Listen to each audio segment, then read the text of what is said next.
Hello, my name is Lombard-Bloom. This is my audition piece for VFS's Acting for Film and Television. I will start by performing a short monologue entitled Progress by G.L. Horton. My father believed in progress. He thought that humans were on the road to moral perfection. Before he died, he decided the evidence pointed the other way. We're all hell-bent on our own destruction, so full of pointless spite that we'll blow up the world before we let some other tribe run it. I don't think it is pointless spite. We behave the way we do because our biology has been shaped by natural selection. There's the same evolutionary basis to hostility towards other groups as there is to love in families or cooperation within the group. Behavior like that was good strategy for thousands of years. We're not limited by what worked for our ancestors. We can overcome our tribal tendencies, but the effort must be made over and over, since our biology does not change. Consider traffic. Instance of road rage. That was how Oedipus killed his father, in a fight over the right-of-way.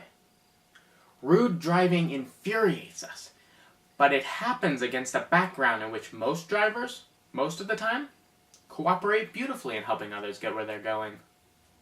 That's progress.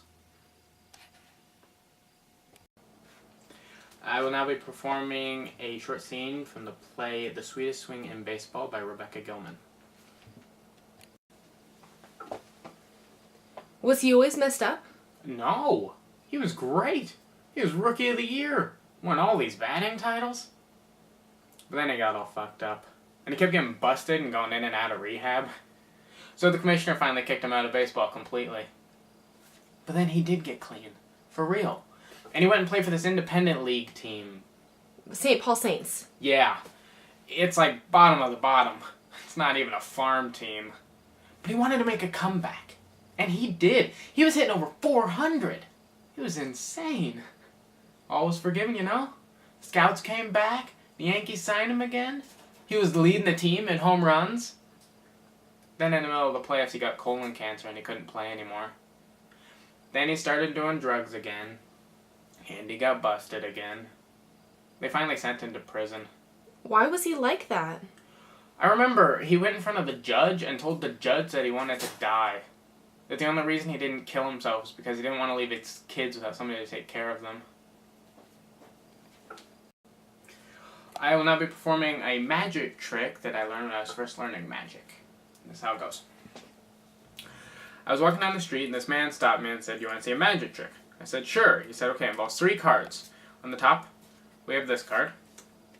In the middle, we have this card. And on the bottom, we have that card." He said, "All you have to do is keep your eye on that card." He said, "We're going to take it and move it to the bottom." He asked me where it is. I said, "It's on the bottom." He said, "No, that's this card." He said, "You can have one more guess." And I said, "Then you never moved it to the bottom and it's on top." And he said, "No, that's also this card." He said, "You can have one more guess." And I said, "Well, if it's not in the other 2 places, it must be in the middle." And he said, "No, that's also this card." I said, "You're cheating and you're using 3 of the same card." He said, "Yeah, but I got this card on the bottom, this card in the middle, and this card on top."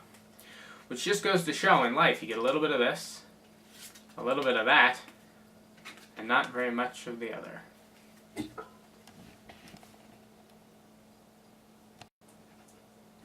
Okay, are you ready for your questions? Mm-hmm. Okay. Question number 1. Why did you choose your audition pieces? My monologue I picked a few years ago for auditions because I love the message of it. And I don't get to do it very often, so I figured I would do it here. My play, I was in a Rebecca Gilman's The Sweetest Swing in Baseball, and I love her writing style and the way that she defines her characters, and it was a lot of fun doing that play, so I figured I'd do that for you guys too. Question number 2. How long have you wanted to act? Since I was 8, my grandma would pay for acting classes at community theater when I was little, and I loved everything that we did there. So, Who inspired you to pursue an acting career? nobody really when I was growing up, but now when I watch movies and stuff, actors like Philip Seymour Hoffman, Edward Norton, Johnny Depp, I hope one day to be that good. Question number 4. What are your strengths and weaknesses as an actor? Well, I learn pretty fast. I memorize well. I take direction well. I do still get mild stage fright, though. And I've unfortunately never acted in film, only done play and stage acting. And I still have an immense amount to learn. But I learn from everybody, not just actors. Question number 5. If you can't be an actor, what would you choose to be? Can't really see myself doing anything but acting. I guess if I had to pick something else, I would probably be a writer or a director. And then just make my own movies until I could act in those. I'll do whatever it takes to be an actor.